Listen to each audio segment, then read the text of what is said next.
Sacred Symbols, a PlayStation podcast, is a CastBox original produced in partnership with our friends at Studio 71. CastBox is the fastest growing, highest rated podcast app on both iOS and Android, and all of your favorite podcasts are there, ripe for the downloading. Sacred Symbols is available wherever you get your podcasts, of course, but we hope you'll give CastBox a shot. We think it's pretty rad. To get each episode of Sacred Symbols 3 days before the public, completely ad-free, please consider supporting the show on Patreon at patreon.com/ColinsLastStand. Perks for support include not only getting the show early and ad-free, but you can also gain access to monthly exclusive podcasts, and supporting on Patreon is the only way to get your listener mail read on the air, and much more. Plus, supporting Sacred Symbols on Patreon also nets you perks for other Colin's Last Stand shows automatically, including the nostalgia and retro podcast Knockback, the YouTube series dedicated to gaming called SideQuest, and the eclectic interview podcast Fireside Chats. Thank you for your generosity, kindness, and support. Without you, Sacred Symbols and all things Colin's Last Stand would not exist. But enough of that. On to the show.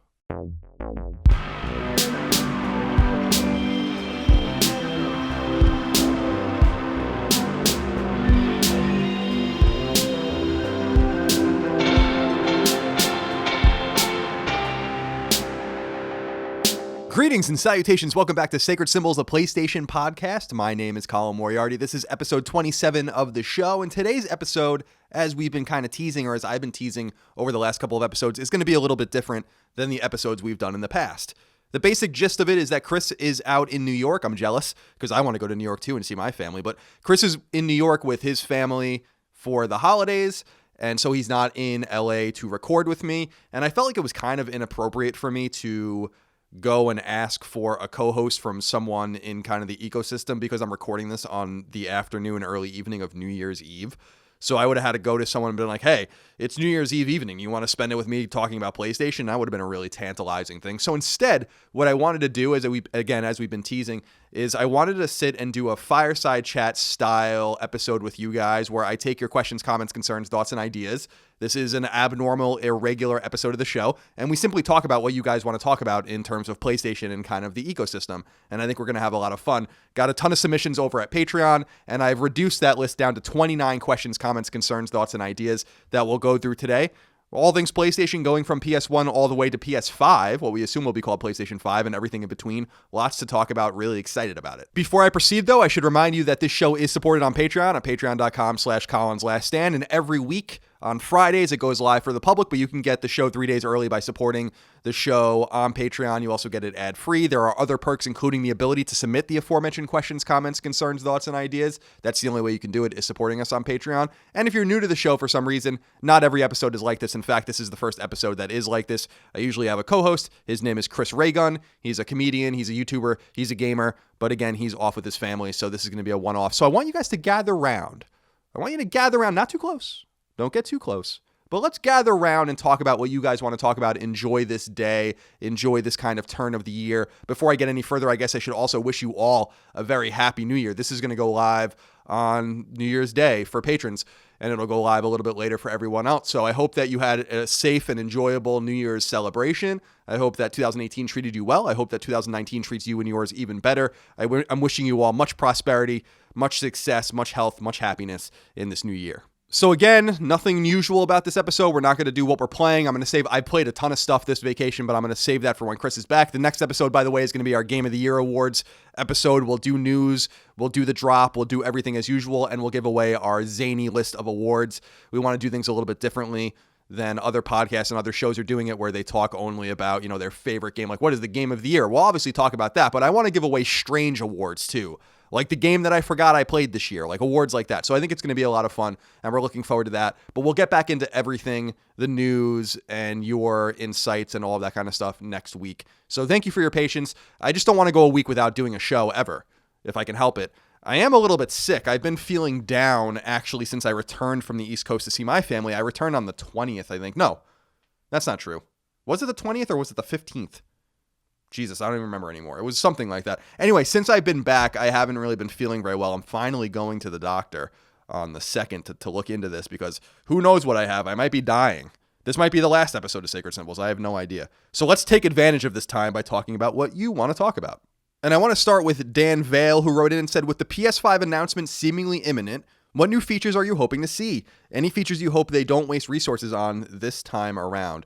I don't know that it's seemingly imminent. I think that we're within 365 days or so of that announcement, but I don't think it's imminent by any stretch of the imagination. I'd be shocked if you heard anything about PS5 before the fall of 2019, and I wouldn't be surprised if it wasn't until 2020, in fact, that we heard more about the console. But the one thing that I do want to say as we move forward here is that we are going to start talking, and we have to start thinking about, as a group, as an audience, as kind of an ecosystem, what do we want out of this console, and what do we think Sony is doing with this console that will make it interesting and kind of make it stand out?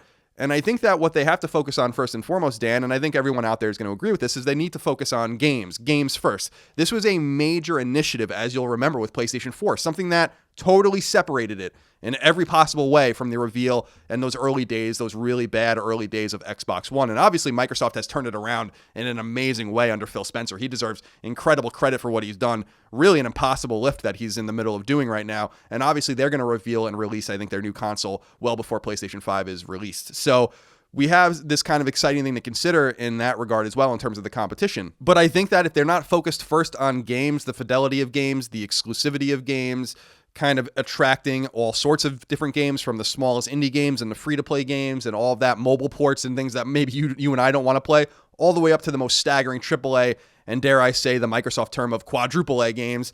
We have to have, first and foremost, a sort of emphasis on that. And like I said, I think the computational power of the console is going to be essential, of course, but I don't know that we're going to see it play out graphically the way we saw the jump from PlayStation 3 to PlayStation 4, which from my perspective, from my sort of layman perspective, because I'm not really a graphics guy, I'm not really a tech guy, but from my perspective, I saw the jump in graphical fidelity pretty quickly, the way games can kind of render themselves, draw distances, things like that. I don't know that we're going to necessarily see a massive jump in that regard. Again, maybe we will, and that would be really cool, because we're now getting the photorealistic kind of angle of games, which, for better or for worse, is there. To Chris's point that he's made before on the show, I don't know that we should look at photorealism as necessarily a goal, because then we lose stylistic kind of tendencies as well. But the one thing that I'm excited about, as I've said before, is the computational power of the PlayStation 5 being used to render smarter AI, to have greater and more robust things happening on screen, to have smarter interactions with games. I think that that's really what I'm excited about, and what I think we're going to see with PlayStation 5 as well, because without all of that, I don't think games can really evolve. Games can evolve aesthetically, and that's very exciting. That's a very exciting prospect, I think, for all of us. But I want to see them evolve in terms of gameplay as well, in terms of the way we interact, the way games interact with us. Imagine a game like Detroit, but with many more choices, with much more depth, with many more angles. I think that would be really exciting. Or a game like Days Gone, where it really emphasizes the amount of enemies and the amount of creatures on the screen. But imagine if those creatures had smarter individual AI tendencies as well, as opposed to acting more like a brute force. So I'd love to see them really spend time on that. And I assume that that's really going to be in the eye of the beholder in terms of developers, what they use that power for, because they're going to be able to use this enhanced processing power, this better chipset and all of that, whatever it might be. And again, there's only rumors right now. We really don't know what the console can do yet. Although, as I've said since the entire run of Sacred Symbols so far, PlayStation 5 dev kits, while not per se might not be in a lot of devs' hands like the final dev kit, they are speccing their games towards PlayStation 5. Sony is in interaction with these developers, and the games are well underway. So this is not really a hypothetical exercise anymore. We're now just waiting to hear more in a more concrete fashion. The things that I hope that they don't waste their time on is kind of the gimmicky stuff that I think weighed Xbox down earlier, because those are all great things. The ability to watch football on my PlayStation 4 is a huge angle. I have Sunday Ticket through DirecTV and AT&T on my PlayStation. I pay a subscription for it. It works great. It's awesome. It never stutters anymore. That's really cool, but that's not a selling point for a console, I don't think, because you can do that on your smartphone. You can do that on your laptop. You can do that on your smart TV. You don't need PlayStation 4 for it. So these complementary things, we should just assume that they're going to be there. They shouldn't be selling points. I don't care that I can watch TV or PlayStation View on my console. That's just additive. I can watch TV on all sorts of different things, but I can only play PlayStation games. I can only play games at this fidelity with this controller, etc., with this unit. So I'd really like for them to emphasize that, and I'd be really excited. Wasting their time on anything else, I think, would not be learning from the lessons of the past. They really triumphed by doing what they did with PlayStation 4's reveal in 2013 and the rollout in the fall of 2013 up till today. There's no reason to change what works. And the other exciting thing is that with Microsoft going basically by themselves at E3 with no PlayStation presence, they're going to be able to be reactionary this time, which they weren't able to be the first time. Microsoft was able to be reactionary to the announcement, I think, which happened in April or May, if I recall. I think it was May of 2013. Sony's announcement happened in February of 2013. So the exact opposite was true there. Sony will now have the advantage of being able to kind of change and alter if they'd like based on what Microsoft does. Andrew Thompson wrote in and said, with media like Black Mirror's interactive film Bandersnatch being so accessible to millions, should creators like Quantic Dream feel existentially threatened? Are these new media ventures video games? And if not, what about them makes them not so? They are reminiscent of point-and-click adventures, but could be much more rewarding and immersive. It's funny you bring this up because, Andrew, I was talking to my mom right before I started this. She called me just to wish me a happy new year and to see how I was doing. And she was talking about Bandersnatch. She had just watched it. I watched it the night it came out. And she was kind of expressing some confusion about why she was making choices, but that the movie or the interactive kind of experience seemed insistent on rewinding and bringing her back to where it wanted her to be so she can make more choices. And I related to that, and I was trying to tell her that this is such a gamified approach to interactive media, or to media generally, to like kind of watchable media, that you kind of almost have to understand video games and the modernity of video games in order to really truly get what they were doing with Bandersnatch. At least that's my interpretation of it. And so I think people like you and I got it, while people like my mom, who obviously she's in her late 60s and she doesn't play video games, this was a little more foreign to her. Although not foreign from the respect of the Choose Your Own Adventure novel from which Bandersnatch is kind of predicated on, which she grew up with and which we all grew up with, I think. So that's not foreign from that perspective. But I actually look at it from a different perspective than you. I think with the kind of renaissance or seeming renaissance of this sort of thing that Netflix and others seem to want to do, it could be more rewarding. But I think Quantic Dream now has the opportunity to kind of segue outside of video games and be the missing link almost between interactive media on a platform, a non-gamified platform per se, like Netflix, and then something like the PlayStation exclusives they've been making for the better part of a decade. So I actually think that there's something really bright and optimistic for Quantic Dream to see from this particular thing like Bandersnatch, because people always make fun of David Cage, who, for people that don't know, is the creative force basically and the writer and director at Quantic Dream, the writer and director of, you know, games like Heavy Rain and Beyond Two Souls, and most recently Detroit Become Human. And they always make fun of him for wanting to clearly be a filmmaker and that he's kind of stuck making games. Maybe that's true, maybe that's not. I don't know anything about that, but damn, I mean, he has some valuable input now, I think, as this missing link approaches the gap between games and interactive media that's filmed kind of in a realistic way like Bandersnatch was. So I actually think Quantic Dream has nothing existential to worry about. I think that this opens new doors and new opportunities for studios like that to maybe segue their storytelling styles and their expertise in branching narrative to film studios, for instance, or TV studios, and the makers of these shows that might have less experience there but know how to produce something real. And I must say that I was woefully unimpressed with Bandersnatch. I think the story was cool, but that's not what I want out of Black Mirror. I'm a huge Black Mirror fan, as I'm sure some of you guys know. I am really enamored with that series. I really love it. And so I found it disappointing, personally. I'm glad that I interacted with it. I'm glad that I got to see it, but it just made me long even more for the proper new season, which is coming in 2019. They did confirm. And so that's exciting as well.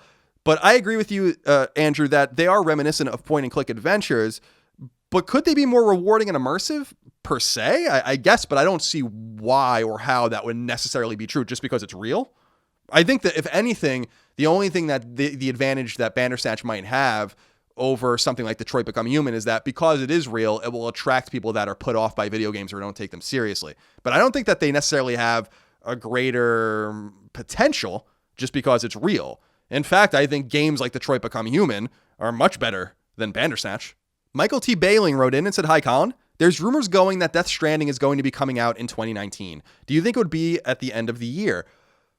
I'm having a really hard time wrapping my mind around how Death Stranding will be ready this year. And I know that they've been saying this. I know that they've been hinting at this.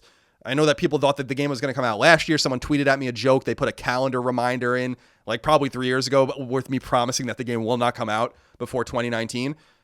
I have a lot of issues with this because Kojima has not been known to be a fast mover. Remember that Metal Gear Solid 5 came out in September 1st, 2015 it came out. And then he left Konami. Now assume that he kind of took his time to kind of collect himself, collect his people from Kojima Productions or for Kojima Productions, and that they started kind of playing around with this game in 2016. So that's calendar year 2016, you have calendar year 2017, you have calendar year now 2018. Those are 3 full years, assuming that they were working on the game the whole time, which they weren't. So assuming you get to the end of 2019, you're inserting a 4th year. And let's assume that, and I know this is getting kind of assumptive again, or presumptive, but you know, let's assume that they entered actual full production by the end of 2016 or something. I just don't understand how a Kojima game that seems so ambitious or whatever is going to be ready in time. Now, there is a specific hint that people have been pointing me towards, indicating that at least Sony internally does think the game is going to come out this year. there's some vote going on with PlayStation Blog or PlayStation.com or something, some official outlet of Sony, like an arm of Sony, where they're taking like votes for the most anticipated games of 2019. And I think the most anticipated exclusive games on PlayStation 4, and Death Stranding is in that list. And even more interestingly, for me anyway, is that The Last of Us Part 2 isn't on the list. Now, I think I discussed in the last episode of Sacred Symbols with Chris that the way Neil Druckmann, who's the vice president of Naughty Dog and the creative director of The Last of Us Part 2, tweeted out a picture of mocap, not necessarily rare to do mocap late in development if they have to do pickups or whatever, but it was the wording that went along with the mocap or his posting where he was saying, we'll have more to show in 2019. And to me, that indicated to me that they're not going to be ready in 2019, or at least that that's possible. So everything's up in the air. I don't know. I just don't see how Death Stranding is going to be ready in 2019 based on Kojima's old timelines, based on how Kojima Productions kind of made its relationship with Sony when the game was announced, how it was shown. I just don't see it. Knowing what I know about game development, knowing what I know about the industry, but I've been wrong in the past and I could be wrong here, and I'd love to be wrong because, I know people are so excited to play it, but I still think this is a 2020 game, and I still think it's a PlayStation 5 game. Now, whether or not it's going to be both, some sort of game that interacts with players across platforms, who the hell knows? But dollars to donuts, I don't think Death Stranding is coming out this year. I think that with Dreams probably coming out, I'm sure certainly coming out finally this year, Days Gone coming out in April, I still think Ghost of Tsushima comes out in the fall. I thought The Last of Us Part 2 would come out in the summer, but maybe not. There could be an opening there, but I don't know, man. I just don't see Death Stranding coming out in 2019, regardless of what anyone says. Remember, the Goofy's voice actor for Kingdom Hearts 3 in 2016 was saying the game was coming out in 2016. The game's coming out in January of 2019. So let's take it easy on all of that. Niall Harrison wrote in and said, do you believe PlayStation will ever create a wireless VR unit? The mess of wires on the current unit is the only thing putting me off at the moment. Amazing show and Happy New Year from the south coast of England. Well, thank you so much, Niall, for your inquiry, and Happy New Year to you and yours as well. I appreciate the kind words. So the mess of wires on PlayStation VR is a put off for a lot of people. It certainly is for me too. It's why it's set up in my office and not in my living room, because it just looks like shit, frankly. But I don't think it's the mess of wires per se. It's more the confusion of having wires coming out of both ends of the processing box. That to me was a peculiar and strange design flaw. Now, I'm sure that there are technical and engineering reasons that are well above my head about why they needed to do that. But that's the shitty thing about it to me, is not that there's wires coming out of it. It's that there's wires coming out of both sides of it.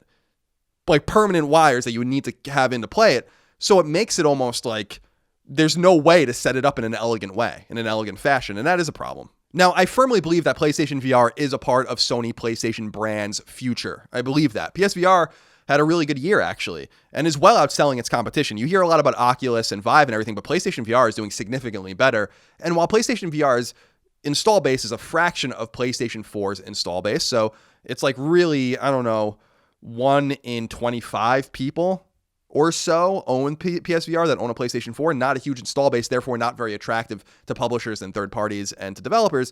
There's still something here that I think is really special.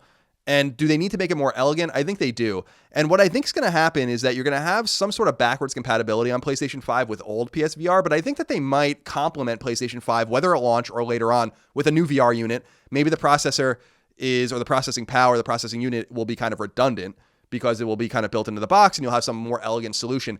I don't know that you're going to get a fully wireless PSVR unit for multiple reasons. I don't know if that's technically possible.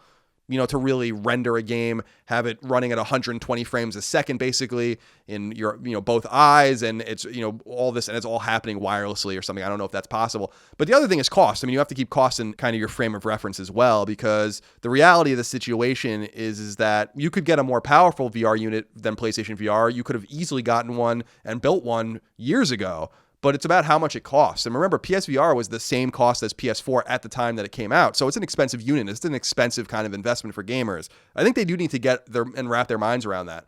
But I think PSVR has done quietly well enough that they're going to keep it as an important part of the ecosystem. And I wouldn't be surprised if you got new SKUs that at least lessened that wire kind of encumbrance that we all, certainly agree on when it comes to PSVR. Says Migu Peter wrote in and said, hey, Colin, I wanted to ask you if there are some games that didn't grab you, even though you had all the reasons to enjoy them. My example is BioShock. Don't ban me from your community just yet. As you guys know, BioShock's one of my favorite games. I think the setting is fantastic. I love the story-based first-person shooters. I think the mechanics are great and so on. But for some inexplicable reason, I just can't find myself enjoying it, even though I tried to play it multiple times over the course of some years. Would love to know if something similar happened to you with a particular game, and if so, what do you think is the reason? Because for me, it doesn't make any sense. Thank you for all the great content you put out there. Good sir, much love. Thank you so much, Sismigu Peter. I appreciate you as well and hope you have a good new year, you and yours. So I think we all have these kinds of games. And I think that if you really candidly and honestly talk to experienced gamers, experienced players of games, I know some people don't like that term gamer. I mean, it's fine with me. But if you talk to people about their experiences with video games and their experiences with some of the great games, we all have games that are critical and commercial darlings, critical and or commercial darlings that we just didn't get, that we just didn't play, that we just didn't care for that much.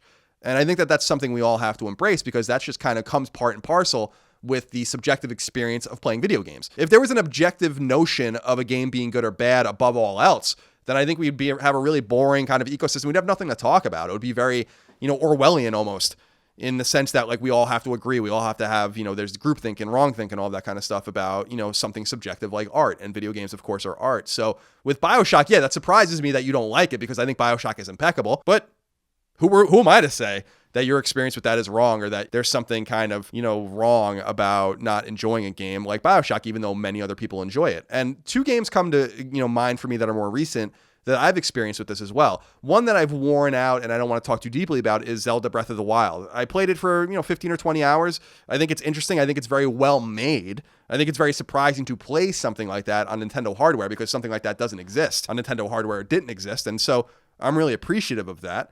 But I don't think it's like this be-all, end-all game at all. And I'm disappointed that Zelda is going in this direction. It seems to have learned from games that have already done what it does better. There are better open-world games. There are better action, there's better action in open-world games. There are certainly better stories told in open world. So I don't understand that game at all, other than that it's a Nintendo game, and therefore it gets the infamous Nintendo bump. The other game that I want to talk about, though, that some people have been inquiring about because of what I've been saying on Twitter is Nier Automata.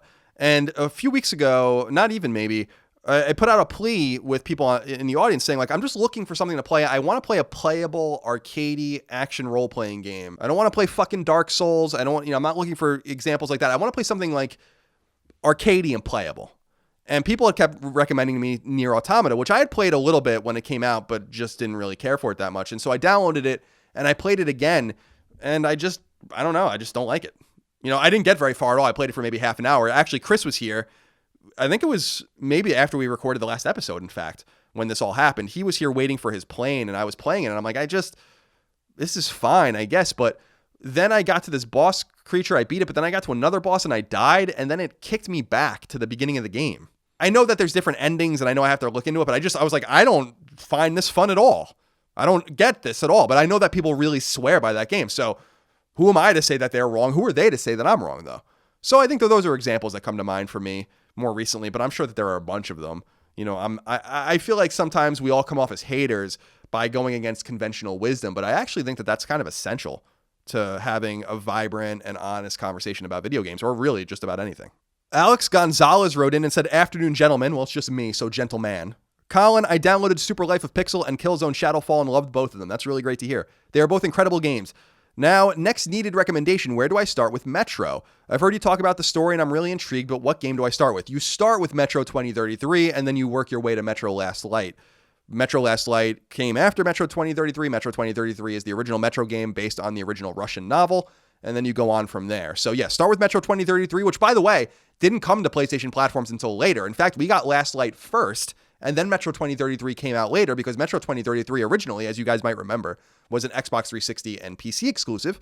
And then Last Light wasn't, and then we got the last game later, so we have the full experience now. I think you can get them for pretty cheap. I don't know about physical copies, but I know you can get them pretty cheap. I assume so. I should say I know on PlayStation Network, so something to look into. And by the way, I'm really glad that you enjoyed Killzone Shadowfall because I think that game, that's a launch PlayStation 4 game that came out in November of 2013 by Guerrilla, of course, who had only done Killzone up to that point, and now we know them, I think, for Horizon as well.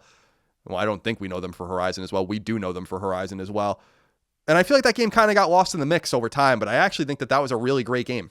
I really liked it. I liked what they did with Killzone, and I liked what Guerrilla Cambridge, RIP, also did with Killzone Mercenary on Vita, which is another underappreciated game. Super Life of Pixel is really fun too. I really enjoy it. Again, have to be honest, I'm friends with one of the guys at the publisher who used to run Sony San Diego, actually. So take what I say with a grain of salt, but I really like Super Life of Pixel. I'm still working my way through it slowly on Vita, and it's also on PS4. I think you buy one, you get both versions. I think there's 2 trophy lists if you care about that stuff, although the trophies are pretty hard in terms of getting them. And I really like it a lot. If you're into side-scrollers and you're into gaming history, there's a really nice historical slant to gaming history and tech history in that game, so I really highly recommend it. Sergio DeVivo wrote in and said, "Hey man, so long story short, I just bought a PlayStation Classic at Target for $35.99. Yes, you read that right. The Target app had an extra 40% coupon for it on top of the already discounted price. I really can't believe it. What happened? Why was this such a failure? What does this mean for PlayStation 2 Classic? Why did Nintendo get it so right but Sony so wrong? Happy New Year, Colin. I love having this space to share my passion with this wonderful community. Thank you so much, Sergio, for your inquiry." First of all, you got to give it up to your boy Colin M, because I called this a mile away. PlayStation Classic had failure written all over it, and it clearly did fail, and you can see that from the steep discounts at all sorts of retailers, both online and brick and mortar, and you can also see that from the myriad pictures that have been shared with me, and I'm sure other people, of stacks and stacks and stacks of these things sitting in Best Buys and in Targets and stuff. No one wants one, and I don't blame them, because it's really not a very interesting machine. And I think that there's a lot of reasons why this is, but I think that we have to kind of look at it through the lens of Nintendo has a resonance with gamers young and old that Sony and certainly Microsoft just don't have in terms of their exclusive products and their characters and kind of their cast of characters and all of that. And so I think that that's a major thing. Now, as I said many times, people pointing at NES Classic and SNES Classic, I own both of them and I love them. But people that point at them and say, like, these are marquee, unique systems, Nintendo started something new here, that's just fucking nonsense. I mean, these consoles, these all-in-one consoles have existed for a long period of time. I had an Atari 2600 that did this when I was in college. So it's not, that different. But I think that the NES Classic and the SNES Classic have found success because of Nintendo's resonance with gamers, and a well-earned resonance, by the way, especially during those eras. The NES is my favorite console of all time. So I totally sympathize with people wanting those consoles and those consoles flying off the shelves. In fact, being sometimes, depending on when you look at the MPD in North America, the best-selling console is an NES or SNES Classic if you look at those stats at various times, over PS4 even, which is amazing. So I think Sony got it wrong because I think, first of all, it's just not well made.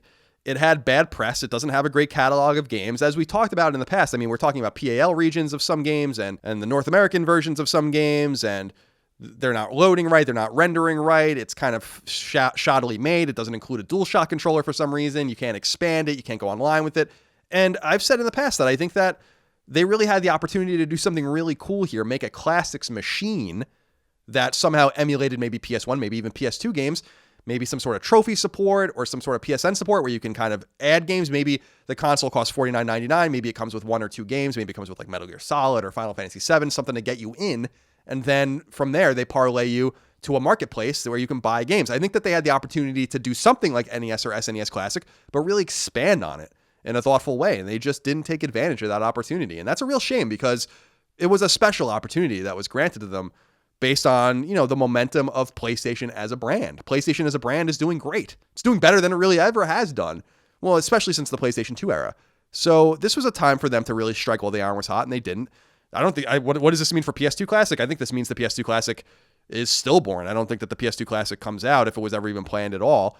And I think that Sony just really botched this.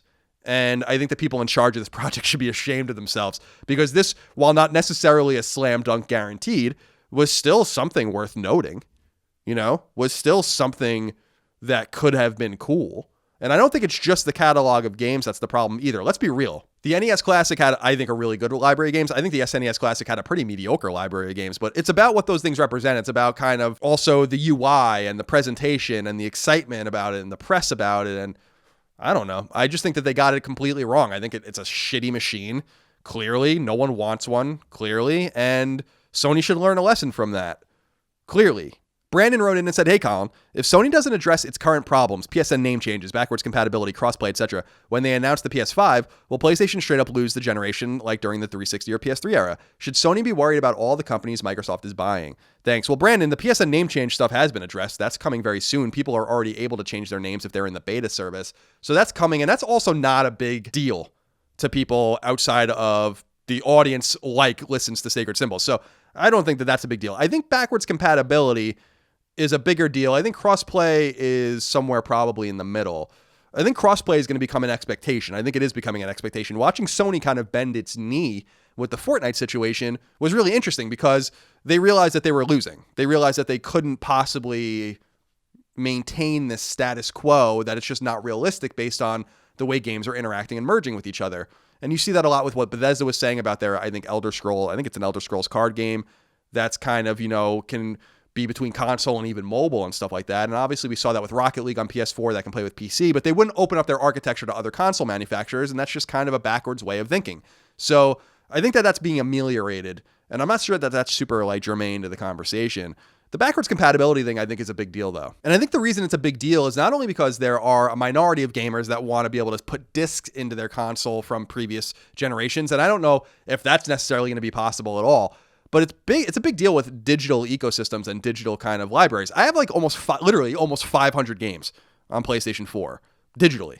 And if there's a new PlayStation console that doesn't allow me to play those games, that's actually unfathomable to me. That's unthinkable. Now, it made a little more sense from the jump to PS3 to PS4 because back in 2013 and when these consoles were being matured behind the scenes in 2011, 2012, digital marketplaces weren't what they are now. Remember, on PS4, it was a mandate that every game must be available digitally, but it wasn't that long ago on PlayStation 3 where there were straight up games that were not available digitally. They were only available at retail. And then obviously, there are still games that are only available digitally that are not available at retail. So the thing we have to think about there is that expectations have just changed.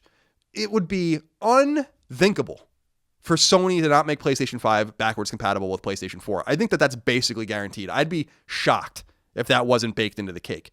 The bigger thing, though, is will it be backwards compatible further back than that? And that's an interesting question. They would need to make PS3 emulated on PlayStation 5, presumably because of the cell processor and kind of the closed architecture of that console. But I think they can do it. Microsoft made Xbox One backwards compatible with Xbox 360, both physically, but really primarily digitally because it's dragging everything off of Xbox Live Arcade, I think. But they made it happen. Xbox One wasn't natively even supposed to be able to do it, but they did it with firmware. And so it made the excuses that Sony might make or would make or will make less palatable. So I think that they have to get their minds around backwards compatibility. I think that the premise of PlayStation 5 must be that you are beginning with a catalog of games that already exist on PlayStation 4. If PlayStation 5 is closed off from everything before it, that's a huge blunder. I mean, that's a storied blunder. That will be one of the great blunders in gaming history, period. And could definitely throw it to Microsoft. But I think Microsoft is kind of dwelling in a place where they have momentum and they have the power to shift. And I've said this in the past, and I think that this is true. Microsoft and Xbox 360 didn't technically beat PS3. PS3 actually did outsell 360, and it did so with less time on the market. But it also took a long time. 360 had the momentum. 360 came out in 2005. PS3 came out in 2006. It wasn't until 2011, 2012 that things really started to change in a demonstrable way for PlayStation. They really hung on. And PS3, I think, ended up being a great console. I love it. But things are fickle, as we can see with PlayStation 4, because people jumped to PlayStation 4 from Xbox 360. And while digital games and I think the ecosystem and all that and the branding will keep people involved with PlayStation just by proxy, I think that that's a huge advantage now. People will jump back if they have to. They've jumped around already. Why wouldn't they do it again? So I'm not worried. I would love to see Xbox do great. I think that Xbox doing great is great for the industry and great for PlayStation, actually, because it, high tide raises all boats and everyone has to be competitive. And I'm super intrigued by these studios that Microsoft has bought. And I've said in the past, I'm most intrigued by the Initiative, the studio right here in Santa Monica that they're creating. So I think it's fun to watch this all play out, and we'll see how it all goes. We're getting close, guys. I mean, we're getting real close now, theoretically speaking anyway, to finding some of these answers. Andrew wrote in and said, over Christmas break, I recently gave Fallout 4 a second chance, and again, I think it's okay at best. It has this old cliche that it takes 15 hours to get good. I think the history on Fallout 4 is that people are realizing that it isn't the Fallout game gamers expected, and Fallout 76 has exacerbated this. Now, if Starfield has less than stellar critical acclaim, I don't know if you meant that as a double entendre or kind of as a little wink, a little stellar critical acclaim. Is there worry about the future of Bethesda Game Studios? It's hard for me to imagine a situation, Andrew, where Bethesda Game Studios is in real peril. Now, people have a problem or a hard time for some reason. Again, not this audience, because I think you guys are much more plugged in than most, but people have a hard time separating Bethesda, the publisher, from Bethesda Game Studios, the developer. Bethesda, the publisher, owns a ton of studios. Arcane and Tango Gameworks and all of these, right? And Bethesda Game Studios is kind of like their crown jewel, kind of like their Naughty Dog or I don't know, they're 343 or whatever. I don't know if Xbox fans consider 343 the crown jewel. Probably not. But you know what I'm saying. That's like their marquee studio. And I do think Starfield is a prove-it game. But it would be hard for me to imagine Bethesda existing as a publisher without its marquee studio. And there's always going to be a group of, probably a large group of fans, remembering, of course, that Fallout 76 sold millions of copies. So Fallout 76 sold millions of copies. And it's widely considered terrible. So there's still a group of fans that buy those games, that consume those games, and that have long given them a pass on things that were inexcusable. And for me, I stopped excusing the nonsense with Skyrim, which is, like 8 years ago now. And Skyrim was in such bad shape on PS3 that I literally refused to play it there. And it was ever since then that I thought that they were getting outshone and kind of outclassed by a lot of others. I think The Witcher 3, as I've said many times, was really a game that showed how it's done in a much better way than Bethesda Game Studios has ever shown. And I think that with Cyberpunk coming up and some other games as well, I think you're going to see that again. And of course, the Outer Worlds from Obsidian, you're going to start seeing this stuff again, kind of cropping up and exposing Bethesda Game Studios. So I think what would be wise for them at this point to do is for them to disappear for a little while, work on Starfield, modernize their tools, modernize their engine, and come out swinging. We know what they're capable of. We know they're capable of doing it. We know they're capable of making a really fantastic game. And I believe they will. I think Starfield is going to be a fantastic game. If they don't learn lessons after all of this fiasco, then I don't know what to tell you about that. Who knows what message they're really receiving, but I can't imagine that Starfield will be anything less than impressive because they have to prove it. There's too much competition now. They're not the only name, or name in the game anymore. They're not the only guys that are able to produce these kinds of games at this quality. They're being outclassed.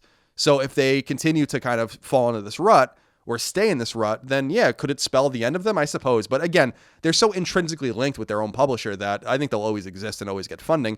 And by all means, I still think that they're running at a profit and that this hit is minor. Gamers are fickle in a way. I'm certainly fickle. Look at how everyone hated EA and everyone hated Activision and all that. You're still buying their games. There's very few people that are really putting their money where their mouth is in our kind of sphere. Ryan Lynch wrote in and said, these days with so much content to consume and games to play, it seems like more and more of a rarity that we go back to play story-driven games after we've completed them. For me, it usually takes something really special for me to go back, and I go back to those games regularly. I especially love returning to JRPGs like Suikoden, Xenogears, Persona, etc. But a little beyond this will make me come back. Out of interest, are there any old games like this that you ever get the desire to return to after completion? So the honest answer is that no. The games you're talking about, I typically play them once and I'm done with them. I mean, a game like Xenogears, I think I last played Xenogears literally 20 years ago.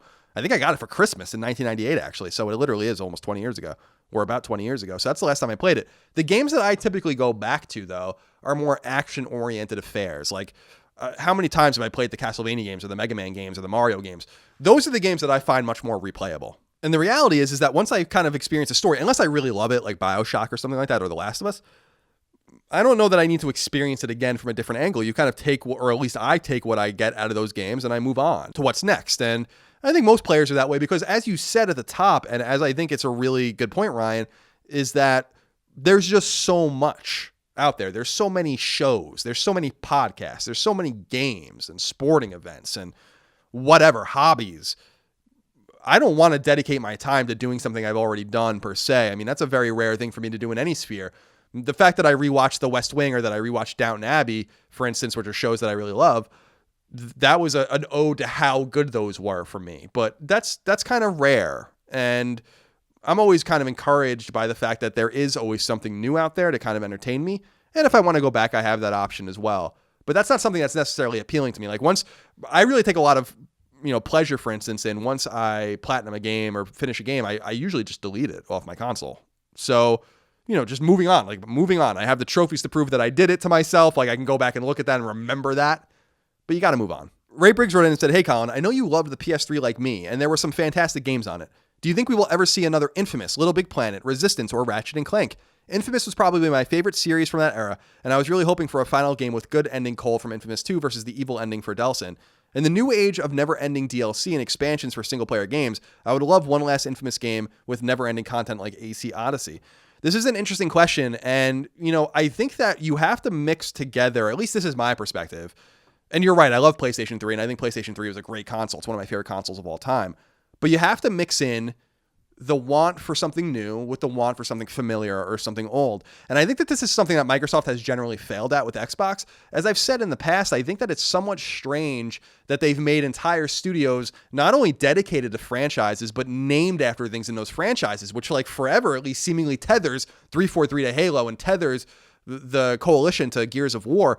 That's weird to me. Like, I not only weird to me that they would continue to make those games and pound them into the ground, but weird to me that there are teams of people that want to keep making those games and don't want to try something new. I've always found that a little strange. So I'm always heartened by the fact that, Naughty Dog, for instance, could have continued to make Jak and Daxter and then could have continued to make Uncharted and stuff, but we know that they're not going to do that. We know that after The Last of Us Part 2, we're probably never going to see The Last of Us again. And there's something exciting about that. For me, there's something exciting about that as a consumer of games. And I'm sure that there's something exciting about that for most people that create them as well. Now, to answer your specific questions, Ray, will we see another Infamous game? I don't know about that. I would have loved to see Infamous on Vita, and I think that was something that they were exploring for a little while. I think that it's realistic, and you've kind of heard rumblings. I think that Sucker Punch could have been the ones that did Spider-Man 2, because they kind of are in that open world superhero realm. But with Ghost of Tsushima, they're flexing their muscles. It's amazing when you draw like a line of continuity that basically doesn't exist from premise, from Sly Cooper to Ghost of Tsushima. It's a team that's changing, and I think that that's really great. So I would love to see more Infamous. I loved Infamous as well. I especially loved the second one. I wasn't a huge fan of the PS4 Infamous First Light. Was that what it was called? First Light? No, Second Son. First Light was the expansion. Will we see more Little Big Planet? Probably not. Remember, Sumo Digital did a Little Big Planet game on PS4 that I think was also on PS3, Little Big Planet 3. I don't think it sold very well. I don't think people liked it a great deal compared to the others. Resistance, I don't know that Insomniac will do it again. Resistance is one of my very favorite PlayStation exclusive franchises, but I don't know that there's really demand for it, which is a shame because Resistance 3 was so good and Resistance Burning Skies on Vita was so bad that it's a shame that it has to kind of end on that note. And then with Ratchet & Clank, I mean, that's the only game that you've mentioned where I'm positive you're going to see another Ratchet & Clank. Remember, Ratchet & Clank came to, in a remade form per se, came to PS4 in 2016. It sold extraordinarily well. It had that really interesting $40 price point. You'll see more Ratchet & Clank. But for the other three, I don't know. If I had to order them in order of likelihood that you would see them again, I would say Little Big Planet's probably most likely, and then I would put Infamous in the middle, and then I would put Resistance at the end. And by the way, I've been hearing really great things about Assassin's Creed Odyssey, but I've just not gotten to it yet, and I've heard it's quite the time sink, so that puts me off a little bit. Alex Ball wrote in and said, "Hey Colin, are you at all worried about the future of PlayStation? They always have amazing games, but I mean in other aspects. Sony definitely won this generation. Last time they did that was on the PS2 generation. It seems like whenever they are on top, their next console pays the price for their arrogance. We saw that with the $600 PS3, and we've seen hints of it this generation with Sony refusing to do cross-platform play. What if Sony announces the PS5 and it isn't backwards compatible with PS4? What if they don't want to introduce a better solution to the PSVR than Move controllers and 1,000 extra wires? What if they don't get more PS Plus games in March when PS3 and Vita games go away? What are your thoughts?" Well, this is interesting stuff, Alex, and we talked a little bit about some of this, but not everything. I do want to remind people, because the optics on PS3 are a little worse than I think deserved. Every PlayStation console released, PS1, PS2, PS3, and PS4 has won its generation in terms of units sold. I wouldn't dispute that the optical game with PlayStation 3 and Xbox 360 was different, but PS3 did outsell Xbox 360. Obviously, PS1 destroyed N64, and, to a lesser extent, I guess, Saturn. Well, to a greater extent, but no one cares about Saturn. And PS2 obviously obliterated GameCube and Xbox. PS3 and 360 were close, but PS3 did outsell it, and PS4 is outselling Xbox One maybe even as much as 3-1. So yeah, they are winning, and they've won every generation. But I agree with you. There is a little bit of a reason to be concerned because of their attitude and almost their pompousness that comes off sometimes. And I feel that throughout the company. I know a lot of people that work there that are great people. And, especially on the development and publishing side, they're really good people. I don't get that vibe from them, but I get that vibe from other parts of Sony. And, and certainly in terms of their really pretentious and needless E3 presentation in 2018. Although, again, I think it's really great and really forward thinking that they're not going to be at E3 in 2019. I think that there's a lot of reasons to be excited about that. I don't worry about PlayStation as a brand as long as, per your point, they just don't repeat the mistakes of the past. The console that comes out, PlayStation 5, has to be affordable. I'm confident that PlayStation 5 is going to be affordable. I think it's going to be both powerful and affordable. I'm looking at like maybe a $400 price point. Again, tech continues to get much cheaper. And, that has a benefit for us as players, I think, and as for us as games consumers. And I think gives us pause and reasons to be excited about that. So I think price point they're going to have under control. I think the optical game is a little different. Like you had brought up backwards compatibility. What if they don't go backwards compatible? Like that's just completely impossible. Like I really think that that's impossible. Don't you guys agree? Like, yeah, we know Sony makes mistakes. We laugh about the PS2 the PS3, but remember the PS3 was launched, 12 years ago. It's a long time, like a lot of time, like totally different people even working there at leadership positions now and in the trenches as well. So you'd have to assume that they learn their lessons. The PSVR, I think the PSVR is going to be relevant to PlayStation 5, but I don't know that the PlayStation 5 is going to be hinging on PSVR. So I don't know that them refusing to do anything about the clutter and the wires and the move controllers and stuff, I don't know if that really matters. Remember, people are still playing Smash Brothers with GameCube controllers. The GameCube came out when I was a fucking senior in high school. So, I'm 34 years old. So it's, things change, some things don't, some things are acceptable, some things aren't. But I'm confident, actually, that PlayStation is going to do right. I'm most interested in what studios that they own are going to be ready to go and what second-party relationships they're developing that will allow them to foster the greatest release schedule for maybe the first 6 quarters following PlayStation 5's release. So obviously they have to have a strong launch library, but it's the times leading after that I think are really important. And remember, they really fucked up with Drive Club with PlayStation 4's launch. Infamous was a little late and a little underwhelming, etc. They need to get that under control, I think, too. Mark Zebro Jr. wrote in and said, "Hello, Colin. Has there ever been a game you've played that you had such a profound, enjoyable, or memorable experience with it that you didn't want to replay it in fear of tarnishing that experience? Thank you and have a Happy New Year." Happy New Year to you too, Mark. The game that comes to mind for me is Journey. I played Journey one time. I played it in December, I think, or actually it was Thanksgiving break. So I actually think it was in late November of 2012, and I loved it. And it made me cry, like sob. And I don't really know why. Maybe I was stoned or something. I don't know. But I really, really loved that game. That was my favorite game of 2012 and never went back to it, refused to go back to it. No need to go back to it. The experience is what it was. It kind of ties into the question we were talking about a little while ago about returning to games. Sometimes that's appropriate, but I actually find it most appropriate to games that are removed from emotional resonance or removed from storytelling. For the most part, not always, for the most part. And so Journey is special not only because I thought it was great, but because of the way it made me feel and the way I felt about it at the time. And I'm almost afraid to revisit it, to tarnish it, like you said, and to almost readjust my expectations of it, because I don't think that I can approach it the same way ever again, no matter what, because I know what it is already. So I can't almost judge it objectively anymore. And so I want to leave it where it is in time, 6 years ago, untouched, unfettered. Raul Hernandez wrote in and said, "Question, Colin. When did you know you were no longer a Nintendo kid?" I think I realized it sometime in 2008. Now, I was a PlayStation consumer since 1997, and I always played a great deal on PlayStation. But as a lot of you guys know, I grew up a Nintendo fan. NES, SNES, N64, GameCube, and then Wii.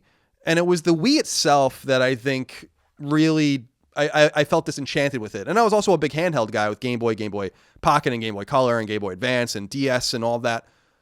And so it was the Wii and the 3DS that really introduced me to that. Nintendo was just not speaking to me on any level anymore, and that I can get really everything I want, not most of what I want or some of what I want, but everything that I want from the PlayStation ecosystem with very rare exception. So it was really about 10 years ago that I realized that I was no longer a Nintendo kid and that the company just didn't speak to me anymore. And that was a revelation that a lot of people have come to and had come to, I think, around the same time, that we just became disenchanted with Nintendo. Now, I wish them the best. I think Nintendo is a brilliant company that does a lot of brilliant moves and makes a lot of brilliant games. And certainly Switch is a runaway success, and they deserve a lot of credit for that. And certainly I think I've given Sony something to think about in terms of their wanton abandonment of the handheld space, because I think that that's fucking stupid. And I think Sony should be fighting on that hill and not ceding it to their competitor just because they don't want to fight there. They don't think they can win there when they can win there, actually. So anyway, back to the question at hand. That's when I realized I wasn't a Nintendo kid, but I pull for them, and I love how people still love them. And it's fun watching, specifically my brother's son, Graydon. He's so into Nintendo, and he's so into his Switch, into his Wii U, into his DS and 3DS. And it's fun watching that all kind of happen again. That same love that I grew up with is the love that he's growing up with as well. I have 3 other nephews that I bought a Switch for. They love it as well, but they're more PlayStation centric, and they're a little older too. So, or at least 2 of them are. So it's kind of fun watching that dissonance between them and that develop. But there's always going to be a place for Nintendo in my heart. But as I've said, many times, I'm a reformed Nintendo fan. Jake Whitaker wrote in and said, "Hey, Colin, all right, now that Chris is gone, we can talk behind his back." No, just kidding. But what has been your favorite thing thus far about having Chris as your co-host on the show? I really think Chris on Sacred Symbols has been a blessing because he brings so many different dynamics to my show and to our show. It's our show that I think would be missing otherwise without him. And it's something that I think makes our show special, and something that makes it stand out, and something that I think makes it, in my estimation, superior to my old PlayStation shows, because Chris has humor. Chris has perspective and Chris has a different experience. And I think that it's the different experience that I think is most valuable to me as a co-host, and that I think is most valuable to you guys as consumers of the show. Chris is 10 years younger than me. He grew up in a different time. He grew up playing different games with different perspectives on those games and different experiences. And he played games that I never even heard of. And I've played games that he's never even heard of. And I think it's nice to have that sort of yin and yang approach to our podcast that allows us to cover the greatest amount of games. Chris isn't put off by multiplayer games like I am. Chris likes to play faster games, shooter. I love shooters too, but he likes to play shooters. He's not really that hung up on story. He loves fidelity. He loves fun and arcadiness and all that kind of stuff. And I think that's a great compliment to my own gaming tastes. So I think it allows us inherently to speak to a broader range of consumers, a broader range of fans of PlayStation gamers. And so I'm really thankful for that. But I love his humor, and I love how he's able to extract out of me also, I think, thoughtful and poignant things. He understands conversation, and I think he's doing a really great job, and I'm really proud of him and what he's accomplished on our show so far. And I really look forward to doing the show for hopefully a long time to come with him, because I think that he adds a lot of dynamics to our show that I think let it flow, and that I think that the audience really appreciates. And I always love seeing nice things about Chris because I think he does a really great job. Actual Flavor wrote in and said, "Holla, Colin." And it wasn't actually Ola this time, like I was saying to another guy on a different podcast where it was HOLA, so it was literally Ola. But I was hoping that he would say holla.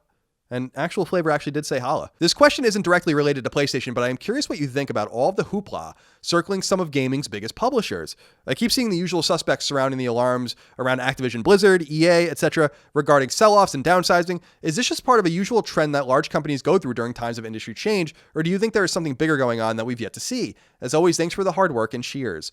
So you can examine this from multiple different angles, and I think that there are multiple valid angles that sometimes give us conflicting information or conflicting opinions or viewpoints depending on where you're glimpsing this from. So I think the major thing to remember with companies like Activision, Blizzard, and with Electronic Arts is that they're run by money people. And there's nothing wrong with that, because many major publishers and companies, including Sony, are run by money people. They want the bottom line fulfilled and satiated. Of course they do. They're publicly traded. They have stockholders, they have boards, they have needs and wants financially and fiduciarily. And so that's the way it goes. And I bring that up only because from a health standpoint and from a financial standpoint, these companies are relatively healthy. In fact, Activision Blizzard released Call of Duty, the most recent Call of Duty. It outsold Red Dead Redemption. That's a big deal. Now, that's going to square back off in Red Dead's favor because Red Dead's going to have a longer tail and it probably already has outsold it.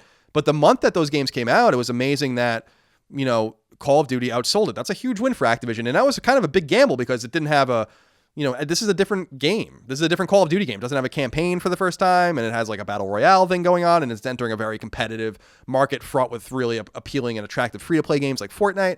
So if you look at these companies through financial health perspectives, especially Activision Blizzard, I think they're doing just fine. EA is a little bit of a different story because it seems like Battlefield 5 and Battlefront 2 and a few others haven't been doing as well for them, but that's really offset financially, if not optically, but certainly financially by their sports games. FIFA is fucking huge, right? FIFA is a massive global game, and it sells tens of millions of copies a year. Madden is big as well. The NHL games are big as well. So they have a little bit of a balance there that Activision doesn't. Activision and Blizzard, really one company, don't put out as many games as EA, but EA doesn't put out that many games anymore either. So there's something to be said about that. But from an optical standpoint, I think things are going a little bit differently. And I actually think it's really exciting if you're a fan of mid-tier publishers and mid-tier developers, because there seems to be a vacuum growing where a Deep Silver, for instance, could put out a game like a Metro Exodus and find some success there. Games that necessarily wouldn't be touched by these bigger publishers, or the publishers wouldn't find them worthwhile to publish because they wouldn't make as much money on them. EA really tried for a while, and still tries, I guess, anecdotally with games like Unravel, to publish these smaller games, but they don't do it to nearly the extent that they used to when we used to get games like Army of Two and random shit like that from EA.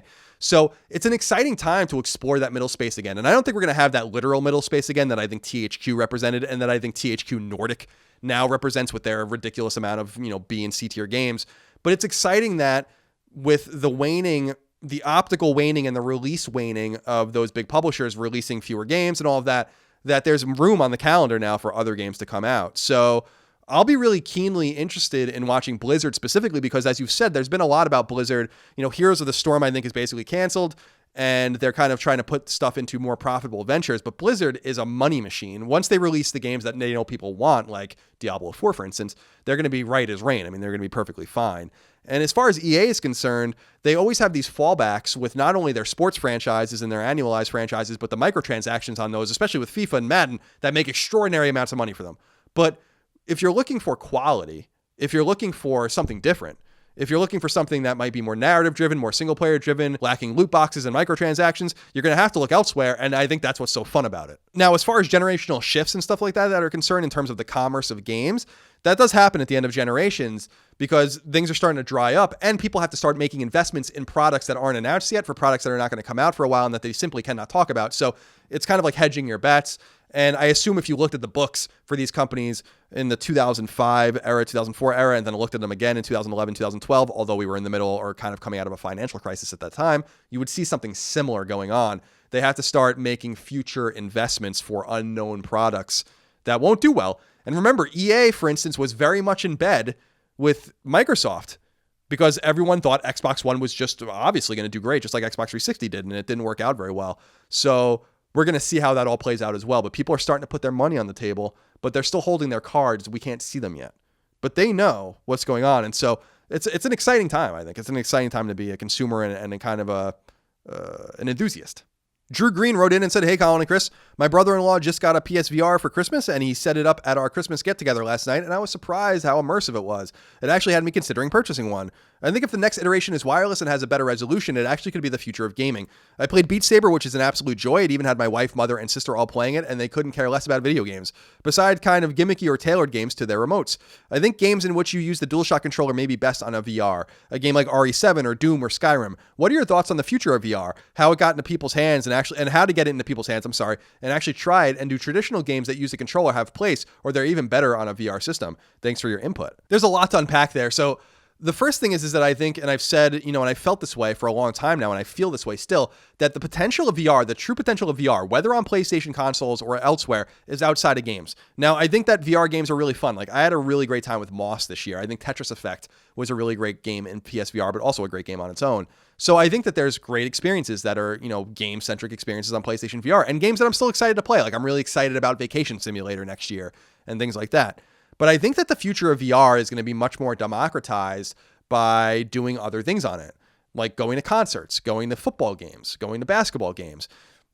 I don't want to be redundant, but like I iterated some time ago, throwing cameras on Mars, like when we land on Mars, right? What if we had a bunch of 3D cameras that went with them and they threw them on there, and then everyone could just put their VR headset on and just be there? That's way more exciting to me than any game that I played on PlayStation VR, period. And being able to go to a concert for your favorite band, having surround sound, paying a nice premium price, but maybe being right up front on the gate, being right up in the first row, whatever the case might be, so you can experience that band without having to go. That's exciting, These are the things that I think have great potential. Virtual tourism, especially for people that are unable to travel, elderly people or handicapped people or whatever the case might be. I think that there's a lot of potential here that we have to start thinking about. And it almost goes in the opposite direction, because what I think is exciting about PSVR, for instance, is that it has these applications outside of games, but you play it on PlayStation, and then maybe that brings in people that don't play games or aren't open to games. They have this console, they have this unit, they realize that there are only other things that they can do on this unit, this unit on their head, but also that there are things that they can do on the console itself, and maybe they start playing games. So I actually think it has like a reverse potential to actually bring gamers in, or make people realize that they like games that didn't, as opposed to kind of attracting people in the other direction. But, does Sony need to come up with solutions to the resolution? Does Sony need to come up with solutions for the controllers and all of that? I think that they do. I think that they will. The resolution, again, is because of the high frame rate that VR games need to run in. And so the resolution's kept down because the games are really running at 120 frames a minute, or 120 frames a second, which is, extraordinarily fast. And that requires processing power and all that kind of stuff. So it really limits the resolution, and you have to kind of make a sacrifice somewhere, frame rate sacrifice or a resolution sacrifice. But I don't think we've seen the last of PSVR in terms of iterations. I don't think we've seen the last of PlayStation Move controllers in terms of iterations, although PlayStation Move seems to be doing the trick. And I personally do like games that are played on the normal controller, but I would be lying to you if I said that I didn't see potential in and didn't enjoy games that did use the Move controllers as well. So I think that there's a lot of potential here over VR, and I'm certainly a true believer in what it's going to be able to do. And I'm a real true believer in that, games are almost, I don't want to say holding them back, although I think that that's true to an extent, but I don't want people to think about VR only in terms of those fictional experiences, but rather in terms of very real experiences. Neil Sawyer wrote in and said, "Hey Colin, while I know this is more of a general video game question, but do you think we are seeing the death of the exclusives? I'm just asking this because with Outer Worlds coming to PS4, I know it was still in development when Microsoft bought Obsidian. The Final Fantasy's coming to Switch and the Crash Trilogy on all major consoles. It just makes me wonder. Thanks for the content." Well, no, I don't think so. I think the exact opposite is actually probably true. I think that there was this notion, although I never really thought about it. I always thought it was kind of bogus, but there was this notion a while ago that exclusives didn't matter. I remember being at IGN when they broke up the PlayStation team and the Xbox team and the Nintendo team, thinking that it wasn't important to talk to these audiences anymore, that everything was kind of being democratized and would be available on everything. And they were completely wrong. And I was completely right about them being wrong about it. And so I think exclusives are living again, in a sense, in a way that they've not lived in the past. God of War and Spider-Man, for instance, both exclusive to PlayStation 4, are 2 of the 10 best-selling games in North America for the year of 2018. That's pretty amazing.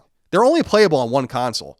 So I think that when you look at evidence like that, the evidence suggests the exact opposite, that exclusives are relevant and important and might be a gateway to get people in. Now, I think that they're often overemphasized because, as we were talking about just before, games like Red Dead Redemption and games like Call of Duty that are playable on everything have trounced God of War and Spider-Man in terms of sales. But it's also important to realize that there's a strata between the games that sell, and they maybe number 1, number 2, number 3, and the games that sell 5, 6, 7, 8 in terms of placement. But I mean, look at the situation Xbox finds itself in right now in terms of games. Like, I think it's had a hard time attracting new customers because it just doesn't have anything that can't be played elsewhere, or anything at least interesting, which is why it's so fun for Xbox fans that Crackdown's finally come, or Crackdown 3 is finally coming out, etc. But it was also disappointing when Phantom Dust and when Scalebound and all those games were canceled because they didn't have the opportunity to play those games anymore. So depending on the perspective you're speaking about it, I think that sometimes exclusives and exclusivity is overstated. But I also think it's easy to understate the importance of exclusivity as well, because it's really the exclusives that everyone is always talking about. Look at Switch. Everyone's talking about, or has been talking about, Mario Odyssey and Zelda and Pokemon and Smash. On PlayStation, everyone's talking about Spider-Man and God of War, and to a lesser extent Detroit, and their excitement about The Last of Us, and their excitement about Ghost of Tsushima. And on Xbox, people always talk about Halo and talk about Gears and all the games that they have over there. So we talk a great deal about the third-party games, and they're super relevant, and they're most of the games that we play. But I don't think exclusivity is dying at all. I really think the exact opposite is true. And I think we're going to see how that all plays out with Microsoft's, run on a bunch of studios, basically, and purchasing a bunch of studios, and how Sony is going to kind of place its own exclusive bets with PlayStation 5, because their bets have really already been placed with PlayStation 4. So a lot of excitement in that regard. And with Switch, I think it's interesting in the exact opposite regard. I think that they've blown their load to an extent with their games. And I think with the exception of Pokemon, I don't think that they have any other big exclusives. So it'll be interesting to see how they ride that out into 2020, into 2021, etc. Clark Petrie wrote in and said, "What the hell happened to Alundra? For my money, it was better than most Zelda games. For that matter, why did we never get a sequel to Shatter?" Well, those are very non sequitur questions. I'll answer the last one first. Shatter was made. Shatter is a brick-breaking game on PS3 that was exclusive to PS3, PSN, that was released in 2009, I think. It was by a New Zealand studio called Sidhe, Sidhe. And it was a really great game. A really, really awesome game. One of the best digital games on PS3 by a mile. It was really cool. It was like a brick-breaking game with an awesome soundtrack, and it had boss battles and stuff. It was very, very neat. There was going to be a sequel. They actually announced it to me, and I broke the story exclusively, but they never made it, or they never released it. So I don't know what's going on with them now. Now, to answer your more fundamental question, Alundra. Alundra was, for people that don't know, for people that are newer to games or PlayStation ecosystem, younger, whatever, Alundra was a Zelda-like game that was released on PS1 in 1997. And it was published by Sony in Japan. It was actually published by other, I think, companies elsewhere. But it was made by a studio called Matrix. And Matrix actually still exists.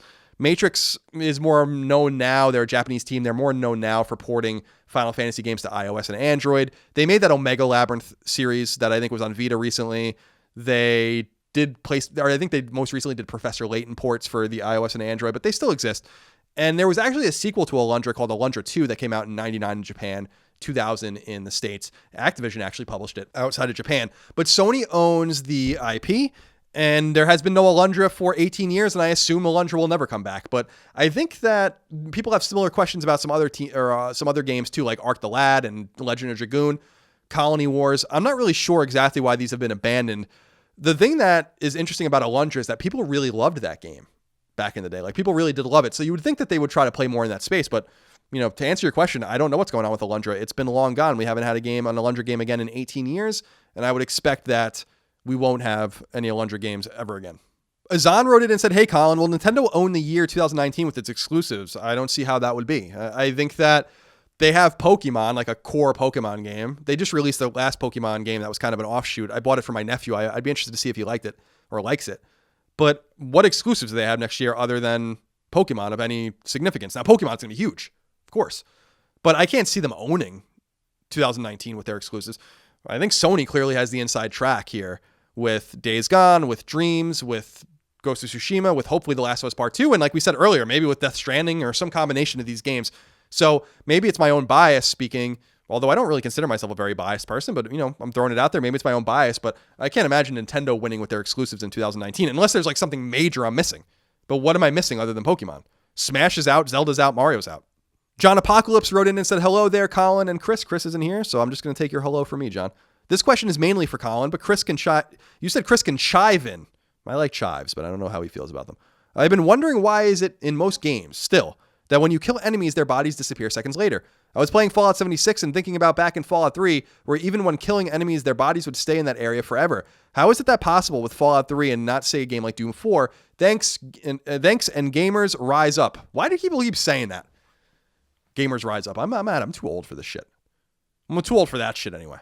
All right, so at a very base level, the reason that, dead bodies disappear is because the game's memory has to, the memory that the game has available to it needs to remember that. And you were mentioning Fallout 3 and other games. Now, it's true that Bethesda games did have this memory issue, for better or for worse, where it would remember where you place things, where people died, etc., because that was kind of relevant to the experience. But you also remember that Skyrim ran like complete shit on PlayStation 3 because with only 256 megabytes of RAM available to it to run the game, because the other half of it is only available for graphics and the OS, that them kind of releasing a game like that wasn't possible. It just wouldn't run after a while because it had to remember all of these different things. So the basic answer is that bodies disappear because they have to free up memory for other things. And is it possible, I guess, in Doom that, you called it Doom 4, but we're talking about 2016 Doom, that bodies would stay and stuff, and that would be fine? Yeah, but Doom's running at such a fluid frame rate and requires so much power to run it fluidly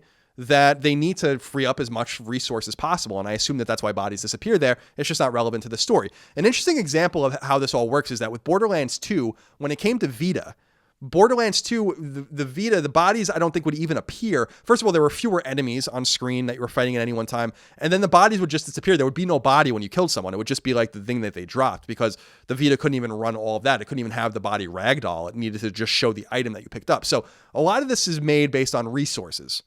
And so you have to just look at that. And that's what I was talking about at the very top of the show with the kind of RAM resources and the memory resources that will certainly be built into PlayStation 5. Maybe this won't be a problem for you anymore because maybe there won't be any need to free up those resources to run the game better by making things disappear. Dominic Brandt wrote in and said, any plans for Sacred Symbols merch? I, for one, would immediately buy a shirt of the Sacred Symbols stained glass logo. My apologies if you already brought this up and if you will or why you won't be doing this. Keep up the great work. Kind of butchered that, but I'm just going to keep it anyway. Yeah, there's plans for Sacred Symbols merch. I'm working on it. I'm actually talking to my sister, or was talking to my sister about it, Allie, who's an artist and a teacher when I was home just a few weeks ago. I'd like her to kind of lead it up. I think she's really capable of doing it. So we're hoping to have a solution for this in the next couple of months. I actually talked about this a little bit on a Patreon exclusive podcast that I did just a week or two ago.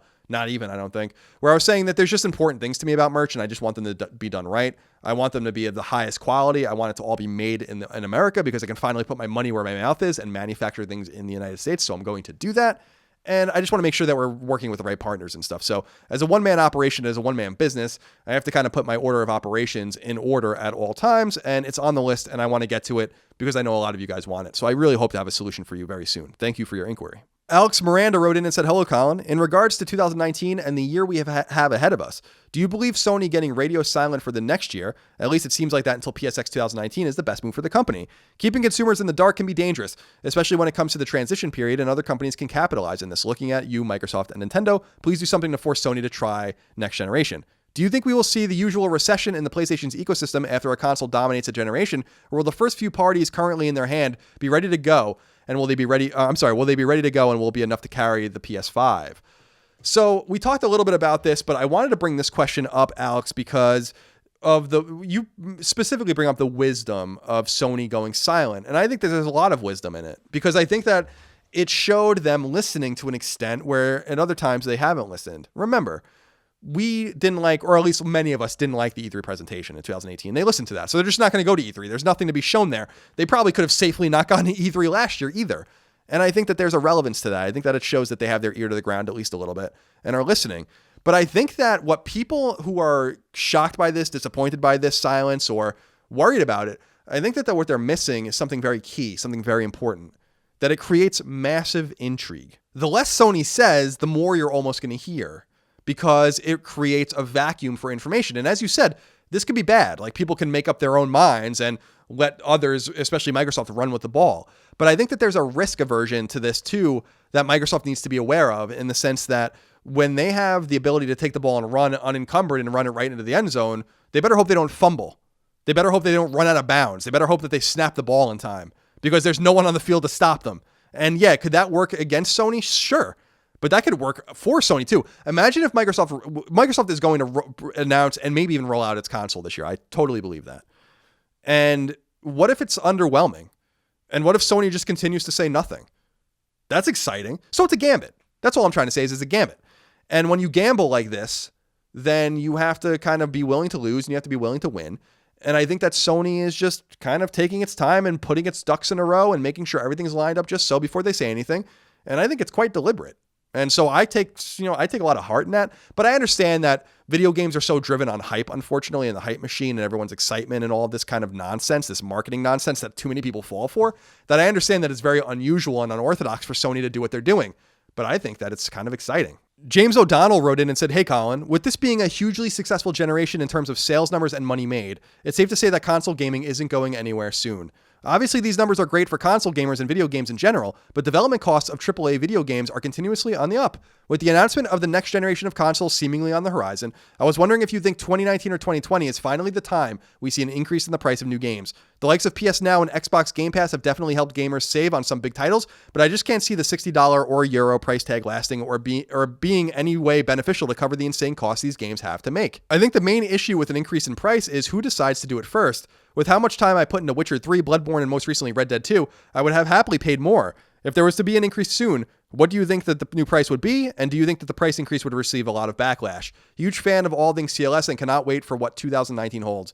This is a great question and very thoughtful question. And I want to answer it, James, in detail if I can, because we have talked about this in the past, but I think it's really super relevant to everything we do as consumers and everything we talk about here on Sacred Symbols. The reality is, I'm going to repeat it for the millionth time, video games are cheaper than they've ever been in real money. At $60 for a AAA game, you are paying less than we paid for games on NES, on Atari, on SNES, on N64, on Genesis, everything, on PS1, on PS2, way less. PS2 games, PS1 games, $50. I was paying $50 for PS1 games in 1997. It's 2018. It's going to be 2019. It's 21 plus years later. We're paying $10 more. That doesn't even keep up for inflation. Games, as you said, cost way more to make. The expectations are higher. The production values are higher. Everything's higher. So game prices are going to go up. They are going to go up, and it is something that everyone has to adjust to. Now, the questions remain: when and how is this going to happen, and what the price point will be? There are two ways that this can go. It can be on a publisher level, or it can be on a more industry level. And I think it's going to probably have to happen on a publisher level, although to your point, I don't know who's going to have to go first and how they're going to justify it. The way that they're going to justify it is by giving you a game that's simply better and proving that players will buy a game just as much for $10 more, let's say it's $70, if it's great.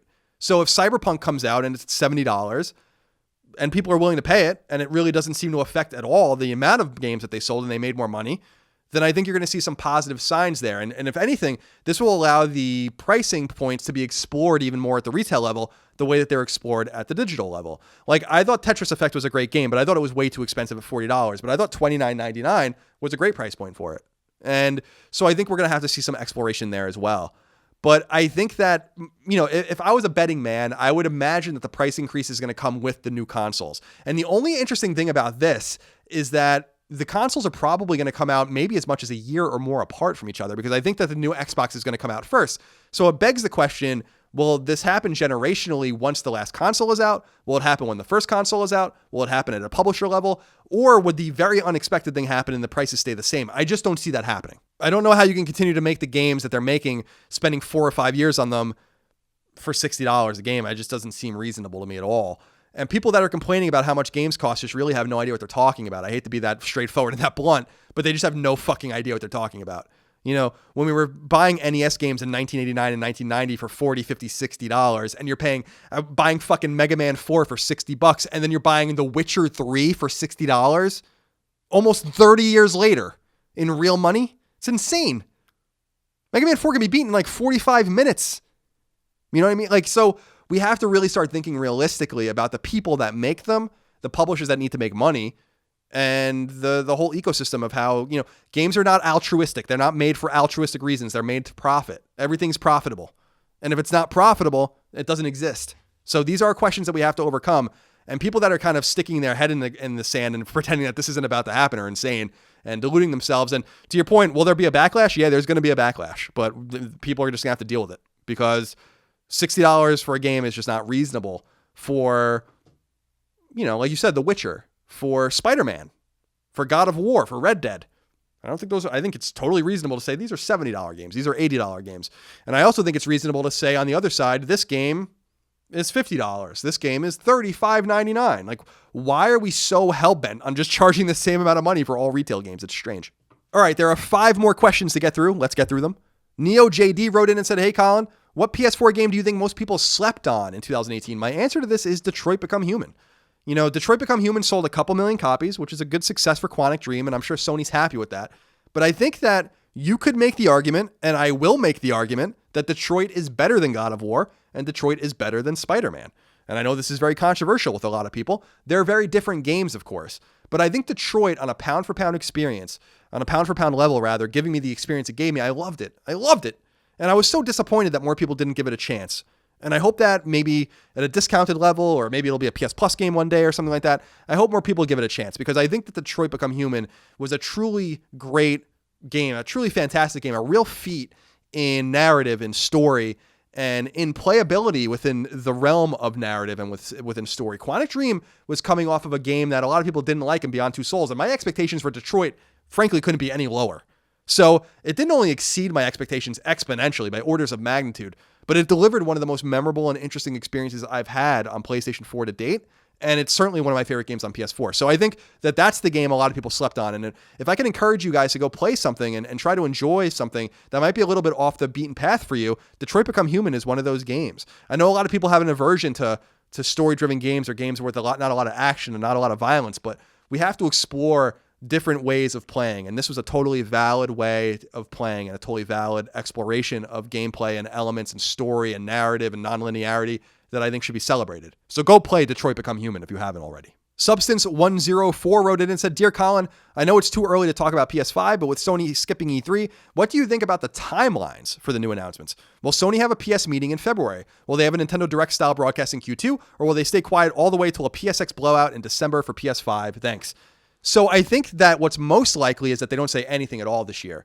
But based on your, and I'm talking about PlayStation 5, but based on your kind of choices, I think a PSX blowout in Q4 would be a really great way to announce the console, or have what you said, like a PlayStation meeting style thing like they did in February of 2013 in Manhattan, which I was at, where they revealed the PS4 for the first time, which is very exciting for all of us in person, and I'm sure very exciting for everyone watching at home as well. But I think this is going to be a year of relative silence. And again, I like Sony's strategy here, or at least the kind of tactical edge that they're taking towards letting the games that have been announced and are coming out breathe. No need to talk about what is next. You are already winning. There is no need to start the next generation from Sony's perspective, because this thing's climbing to 100 million sold. You know, PS4 has already outsold PS3.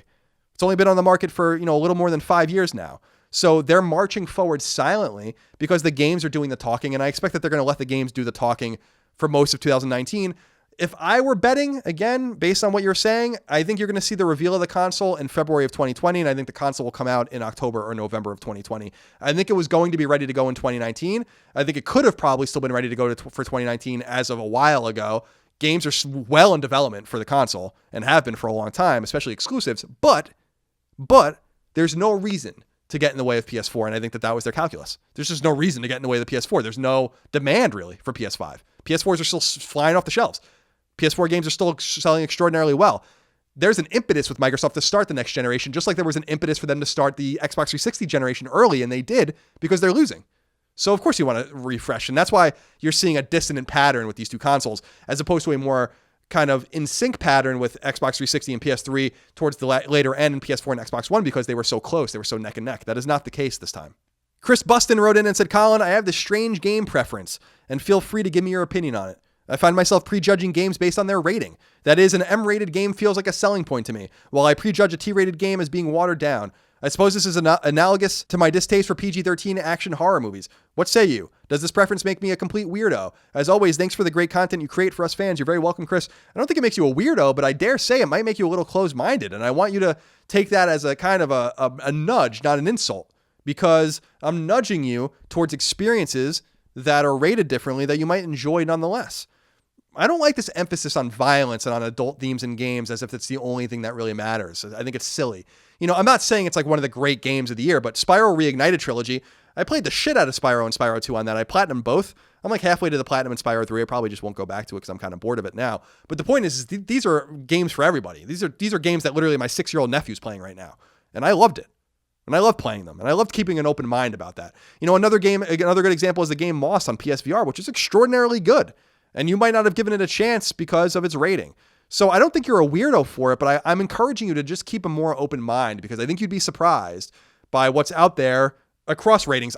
Maybe it's because I'm an adult. You're an adult too, obviously. I'm not saying it as an insult, but maybe it's because I'm an adult and I just don't pay attention because I can buy whatever I want. I can do whatever I want, but I don't even pay attention to game ratings. I don't really care.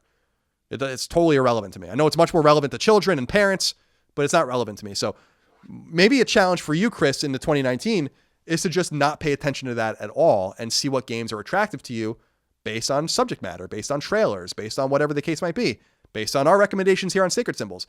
But really open your mind up, man, because there are so many games that don't fall into that M-rated category that are phenomenal, absolutely phenomenal games. Rob Weddle, I'm sorry if I'm mispronouncing your name, said, hey, Colin, what, if any, upcoming 2019 games do you think aren't getting the press they deserve? Is there anything you think people are sleeping on as we head into next year? For me, it's Wargroove. It's a turn-based strategy game from Chucklefish that is basically their way of giving hungry Advance Wars fans the modern successor that Nintendo refuses to deliver. Thanks for everything you do, and best of luck in 2019. Well, thank you so much for your question and for your inquiry and for your kindness. I appreciate you, Rob, and I'm sorry again if I mispronounced your name. I have to return to this. I really think that the game that's getting short shrift is Days Gone. And I know that a lot is riding on this game, for Sony Bend. And we've talked a lot about that, about how this game has been in development forever. And it's got to really probably sell well for Sony Bend to survive, presumably. And who knows if it's going to be any good. And it's kind of peculiar because it's running on external engines. It's running on Unreal Engine, which is very weird for a PlayStation exclusive, and on and on. But I think that this game has incredible potential to be something special. And the reason that I think that is not only because I think Sony Bend has it in them, and not only because I think the game looks really great, and it looks really fun, and it looks like it's right up my alley, but because they were wise enough to push it out of that original February window where it would have gotten overshadowed by a bunch of stuff, and that they were wise enough to do it, my assumption is because they believe in it. Now, this, of course, gives Bend a couple of extra months to set the game gold and get everything in there, and maybe they needed the time, and maybe that was a convenient excuse, but I don't think it was. I think the game was ready to go, and I think Sony might see something here where obviously they want to get as much out of the game as possible in terms of commercial viability and make as much money on it as possible. So there's always that reason apart from quality for releasing it, or releasing it at a different window, I should say. But it's important to realize too, that if they didn't believe in the game, releasing it quietly and getting it out and then maybe quietly shuttering Bend or whatever would have been the move that they probably would have made. Like they did that with Unit 13 on Vita early in Vita's life cycle with Zipper Interactive. But the fact that they moved it, the fact that they were open about why they moved it, and based on everything I've seen on the game, I really think people are sleeping on Days Gone. And I'm really hoping for the best for it. So that's the game that came to mind for me. And, there are other games that I'm thinking of too. I think Metro Exodus is probably not getting as much attention as it deserves, and other games, but, Catherine Full Body Edition's not getting as much attention as it deserves. But Days Gone is definitely the one game that I think deserves more attention, and I'm really hopeful for. Dwayne Hankins wrote in with the last question. He says, hey, Colin, as the resident Vita expert, what would you pick to put on the PS Vita Classic that will surely never come out? Now that the system is winding down, I'm curious what your best of list looks like. I wanted to acknowledge this just because I don't really have an answer for you right now, unfortunately, and I'd love to have an answer for you, Dwayne, but it's something that's on my mind because as Vita really is wrapping up in 2019, this is a subject that we're going to have to tackle here on Sacred Symbols and on my YouTube channel, SideQuest, about really boiling down this catalog now that we know what it's all about, now that we really have a full picture of it, going back to 2011 to its Japanese launch all the way through the end of 2019. And there are still going to be Vita games in 2020 and maybe even beyond, but the retail releases certainly are going to stop in 2019. And as we discussed on the last episode of Sacred Symbols, Sony's even having a hard time fulfilling those physical release kind of orders. So we'll see what happens there. But this is a question I just wanted to bring up because it's something that I'm going to wrap my mind around. And we're going to talk a lot about Vita in 2019 on Sacred Symbols because we're going to give it the respect it fucking deserves that it never got. We're going to talk about all the great games that a lot of you probably never played. And we're going to send it off just so. So, you know, the games that I'm playing on Vita or have played on Vita recently that I really liked, Reverie, fantastic game that I really recommend on Vita, although you can play it elsewhere. And like I said before, Super Life of Pixel is a really great game on Vita that I played recently as well. But obviously those aren't maybe amongst the very best games on the handheld. We will get into that and I will give you a thoughtful answer to that in 2019. All right, that's it for this special one-off episode of Sacred Symbols. I really hope you guys enjoyed it. I really do appreciate your love, your kindness, your support. I want to wish you a happy new year to you and your family. And again, a lot of prosperity, a lot of success, a lot of happiness, a lot of healthiness going into 2019 and throughout the year. Thank you so much for supporting my show. Thank you for supporting so much of Colin's Last Stand. Remember, if you want to support on Patreon, you can at patreon.com/Colin's Last Stand. You get early ad-free access to every episode of Sacred Symbols if you do so at certain levels. It also benefits you for the other shows I do, Knockback, the retro podcast I do with my brother, Fireside Chats, the eclectic interview series, and SideQuest, my YouTube video game channel as well. So I thank you. I want to, again, express my gratitude towards each and every one of you that listen, whether you support me on Patreon or not. And I'll see you next time, and Chris will see you too, for another episode of Sacred Symbols next week when we talk about our Game of the Year awards and get back into the news and the normal run of things as we move into 2019. Take care of yourselves, guys. Bye. Sacred Symbols, a PlayStation podcast, is fan-supported over at patreon.com/Colin's Last Stand. The following names are at the producer level or higher on Patreon, and I want to thank you from the very bottom of my heart for your incredible kindness and generosity. Morgan Ashley, Sean Battershaw, Martin Beck, Fred Bentz, Michael Betts, Eric Bishop, David Blodel, Mark Boggio, Spencer Brand, Lennon Brixey, Matthew Brousseau, Josh Bushing, Austin Bullock, Dylan Burns, Alex Cabrera, Brian Cacciatolo, Will Caldwell, Luis Cancato, William O'Carroll, Matthew Carter, Brian Chan, Travis Chandler, Sean Chandler, Kenneth Charr, David Chestnut, Simon Conception Jr., Brad Cooley, Cutter Crow, Nick Cummings, Daniel Diamore, Daniel Delanikos, Travis Depew, Mitchell Durkash, David Ellis, Albert Escobar, Brian Fink, Joe Finelli, Eric Finkenbeiner, Stefano Fontana, Fotios Frangos, Connor Gajian, Alexander Gates, Michael Gates, Salem Ghanem Al Ghanem, Daniel Glassford, Tyler Goodwin, Josh Gravelick, Ryan Greenwood, Miranda Grubba, Andres Guzman, Tyler Harris, Kyle Hagel, Wyatt Henry, Asa Haas, Azan Isa Al Raisi, Josh Yeager, Justin Yeager, Paul Joyce, Greg Juliffs, Jeremy Key, James Kinslow III, Ryan R. Kitreg, Christian Larson, Jackson Lastiqua, Donald Laws, Joe Lawson, Don Q. Lee, Ashlyn Lee, Anthony Lencioni, Patrick Leslie, Dustin Lewis, Keith Adrian Lewis, Chad Lewis, Mark Liberto, Aaron Litwiller, Lou and Ray Loper, Colin Love, Josh M., Ryan T. Mandel, Peter Mark, Joe McPartlin, Wyatt McVeigh, Dennis Meinchin, Andrew Mendoza, Christopher Midling, Albert Miranda, Patrick Malloy, Betty Ann Moriarty, Abe Mukhtar, Brian Nietzsche, Josh Netzel, Adam Nix, George Anthony Nunez, Brian Ott, Jorge Palomino, Todd Paxton, Brendan Peavy, Marius S. Peterson, Enrique Perez, James Perrone, Eric A. Peterson, Jason Pettit, Matthew Plaster, Lawrence F. Prokop, Michael Renner, Peter Reynolds, Jonathan Rice, Toby D. Riemenschneider, Austin Riley, Atenogenis Rojas, Petro Rose, A.G. Rowe, John Scholes, Christopher Schaefer, Michael Shanholtz, Toby Shootman, Joshua Smallwood, John Tambanillo, Ahmad Tamar, Ben Thompson, Carl Tolman, Tam Tran, Adam Van Kuren, Oakley Waldron, Justin Wagaman, Mike Wayant, Tyler Woodall, Corey Wyatt, Tony Zuniga, Supershot ST, Ethan, Throw7, Infinite, Beric, Mubarak, Richter86, Dav9834, Titus Rex, Donk 2015, Gavin, and Random Guy Radio.